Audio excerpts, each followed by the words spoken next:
नमस्कार, मेरा नाम कुमार आदित्य हुआ और आप सभी को इस क्लास में अब की बार सीटेट पार 2022 में आप सभी का स्वागत है। जैसे कि पहले के वीडियो में आप लोग को विषय सूची के बारे में हम अवगत करा चुके हैं और इस बार का जो क्लास जो है आपका पहला चैप्टर सीडीपी के पहला चैप्टर से है, विकास की अवधारणा एवं इसके अधिगम से संबंध। आइए हम लोग एक एक बिंदु को बारी बारी से समझेंगे। विकास, पहले हम लोग विकास की परिभाषा को समझेंगे। विकास जीवन प्रयत्न चलने वाली एक निरंतर प्रक्रिया है। विकास की प्रक्रिया में बालक का शारीरिक, क्रियात्मक, संज्ञानात्मक, भाषागत, संवेदनात्मक एवं सामाजिक विकास होता है, जो गर्भकाल से लेकर मृत्युपरांत तक निरंतर प्राणी में प्रकट होते रहते हैं। अरस्तु के अनुसार विकास आंतरिक एवं बाह्य कारणों से व्यक्ति में परिवर्तन है। मुनरो के अनुसार विकास परिवर्तन श्रृंखला की वह अवस्था है जिसमें बच्चा भ्रूण अवस्था से लेकर प्रौढ़ावस्था तक गुजरता है। वह विकास कहलाता है। विकास के रूप, आइए हम विकास के रूप पर चर्चा करते हैं। विकास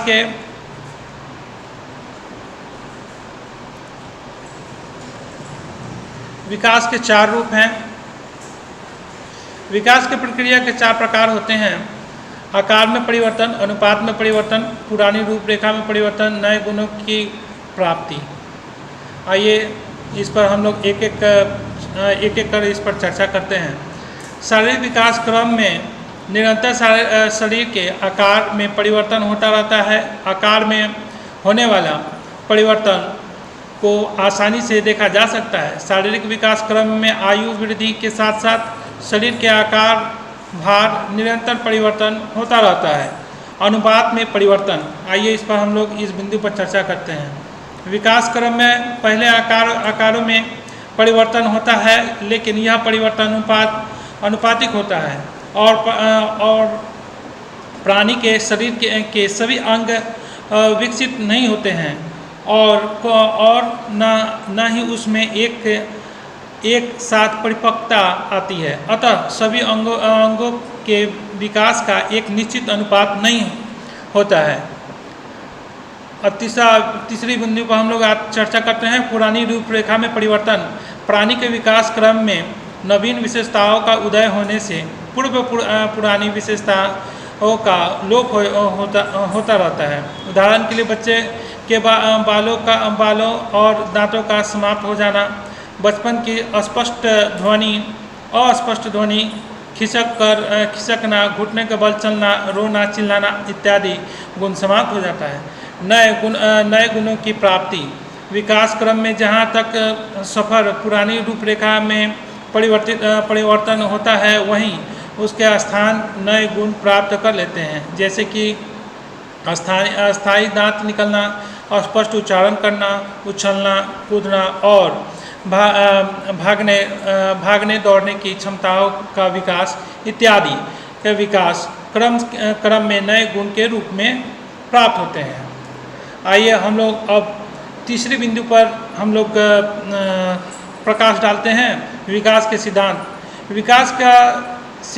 विकास एक निश्चित प्रतिरूप होता है। मनुष्य का शारीरिक विकास दो दिशाओं में होता है: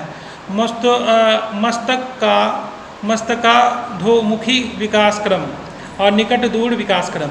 मस्तकाधोमुखी विकास क्रम में शारीरिक विकास सिर के पैर की ओर होता है।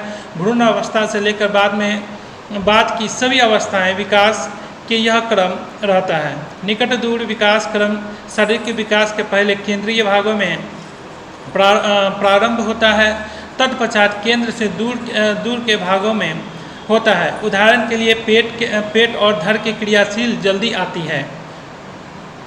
आइए अब हम लोग विकास समान से विशेष की ओर होता है।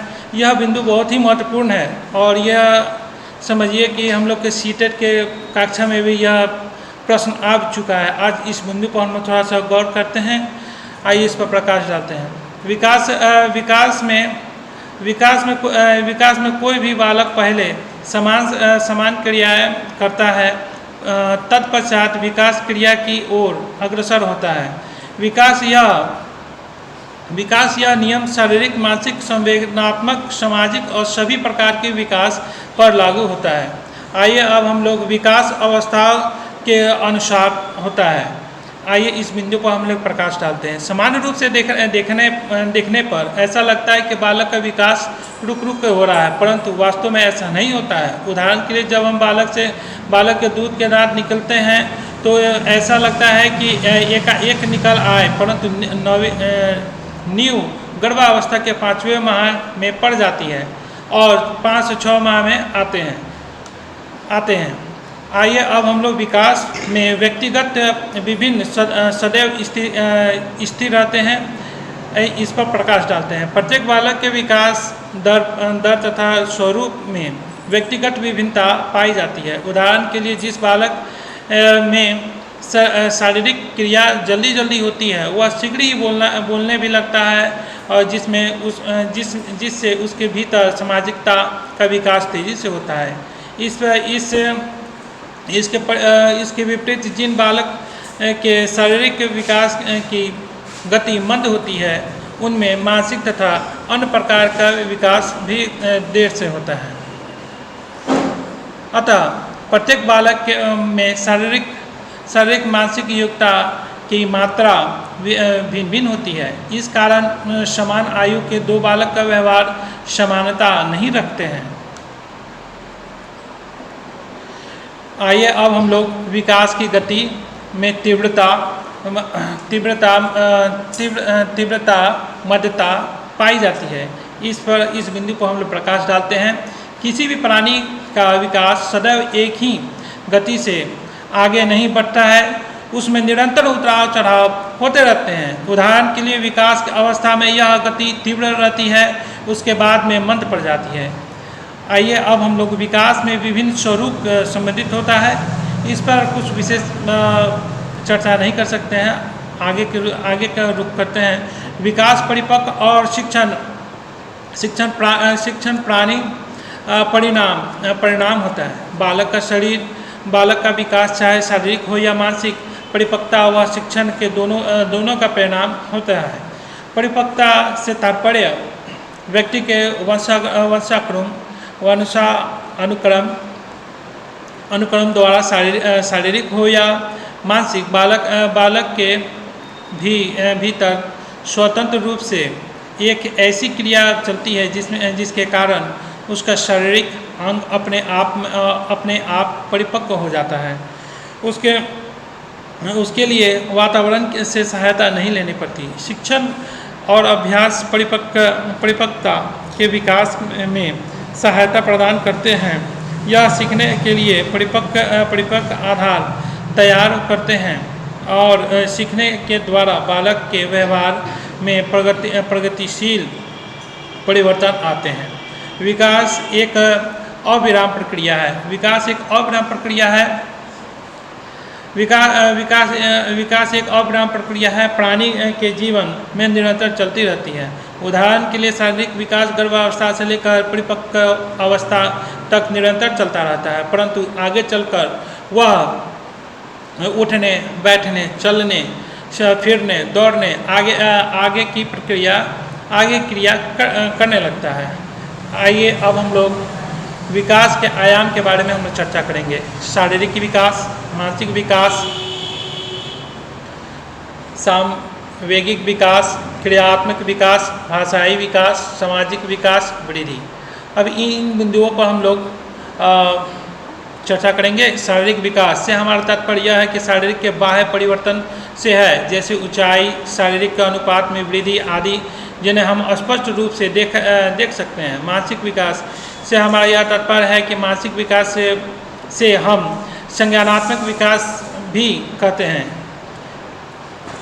यहाँ संज्ञानात्मक का अर्थ बालक के उन सभी मानसिक योग्यता एवं क्षमताओं में वृद्धि और विकास से है जिनका परिणाम स्वरूप विभिन्न प्रकार की समस्याओं को सुलझाने में अपनी मानसिक शक्ति का पर्याप्त उपयोग कर पाता है।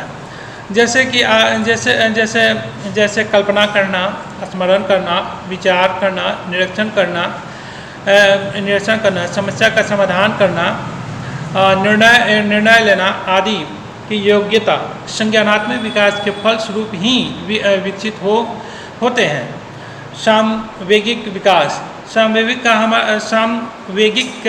से हमारा तात्पर्य है कि जिसे हम भाव भी कहते हैं। इसका अर्थ यह है कि ऐसी अवस्था व्यक्ति के व्यवहार को प्रभावित करती है। भय, क्रोध, घृणा, आश्चर्य, स्नेह, खुशी आदि संवेग का उदाहरण है। बालक में आयु बढ़ने के साथ ही इन संवेग का विकास भी होता रहता है। बालक में संवेगात्मक विकास पारिवारिक वातावरण भी बहुत प्रभाव डालता है। क्रियात्मक विकास, इसका अर्थ यह है कि कार्य करने की शक्ति, क्षमता का विकास है, जैसे कि चलना, बैठना, दौड़ना आदि। भाषाई विकास, भाषा के माध्यम से बालक अपने मन के भाव, विचार को एक दूसरे के सामने रखते हैं और वह दूसरे के भाव, विचार एवं भावनाओं को समझते हैं। सामाजिक विकास का अर्थ समाज के अंतर्गत रहकर विभिन्न पहलुओं को सीखना, समाज के अंतर्गत ही चरित्र निर्माण करना, अच्छा व्यवहार तथा जीवन से संबंधित व्यवहार, शिक्षा आदि का विकास होता है। आइए अब हम लोग वृद्धि के बारे में चर्चा करते हैं। वृद्धि का अर्थ होता है बालक की शारीरिक संरचना विकास की, जिसके अंतर्गत लंबाई, भार, मोटाई तथा अन्य अंग का विकास आता है। वृद्धि की प्रक्रिया आंतरिक एवं बाह्य दोनों रूप में होती है। यह एक निश्चित आयु तक होती है तथा भौतिक पहलू में भी संभव है। वृद्धि पर आनुवांशिकता का सकारात्मक एवं नकारात्मक दोनों प्रभाव पड़ते हैं। आइए अब हम लोग इस पाठ्य का सबसे मुख्य बिंदु पर हम लोग चर्चा करते हैं, वृद्धि और विकास में अंतर क्या है। इसके लिए हम लोग सबसे पहले आधार, वृद्धि, विकास, परिणात्मक रूप में हम लोग इसको समझेंगे। वृद्धि में और विकास में अंतर क्या है। वृद्धि शब्द का प्रयोग परिणात्मक परिवर्तन, जैसे बच्चे के बड़े होने के साथ साथ उसका आकार, लंबाई, ऊंचाई इत्यादि के लिए होता है। विकास शब्द का प्रयोग परिणात्मक परिवर्तन के साथ साथ व्यवहारिक परिवर्तन, जैसे कार्यकुशलता, कार्यक्षमता, व्यवहार सुधार इत्यादि के लिए भी होता है। आइए अब हम लोग क्षेत्र के दृष्टि से देखते हैं विकास और वृद्धि में अंतर क्या है। वृद्धि विकास की प्रक्रिया का एक चरण होता है। इसका क्षेत्र सीमित होता है। विकास अपने आप में एक विस्तृत अर्थ रखता है। वृद्धि इसका एक भाग ही होता है। आइए अब हम लोग परिपक्वता के बारे में, वृद्धि और विकास में अंतर को हम समझेंगे। वृद्धि की क्रिया आजीवन नहीं चलती है। बालक में परिपक्व होने के साथ यह रुक जाती है। विकास सतत प्रक्रिया है। बालक के परिपक्व होने के बाद भी यह चलती रहती है। आइए अब हम लोग विकास के संदर्भ में समझेंगे वृद्धि और विकास में अंतर क्या है। बालक का शरीर वृद्धि हो रही है, इसका अर्थ यह नहीं कि उसके विकास भी हो रहा है, अतः यह भौतिक विकास को दर्शाता है। और वही विकास के प्रक्रिया बालक में विकास के लिए भी वृद्धि अवश्य नहीं है कि अतः यह गुणात्मक विकास को दर्शाता है। इन्हीं शब्दों के साथ आज का जो टॉपिक जो था इसका भाग पहला समाप्त हुआ। और आप सभी लोग से अनुरोध है इस चैनल को आप लोग सब्सक्राइब करिए और इसी तरह का वीडियो आप लोग को डेली मिलता रहेगा। अभी तो ये पहला चैप्टर था जिसका पहला भाग समाप्त हुआ है। कल फिर आप लोग के इसी समय पर आप लोग को एक और टॉपिक में मिलेगा, इसका दूसरा भाग मिलेगा। और उसके बाद जो है आप लोग को एक क्वेश्चन आंसर का भी आप लोग को MCQ आप लोग को उपलब्ध कराया जाएगा। धन्यवाद।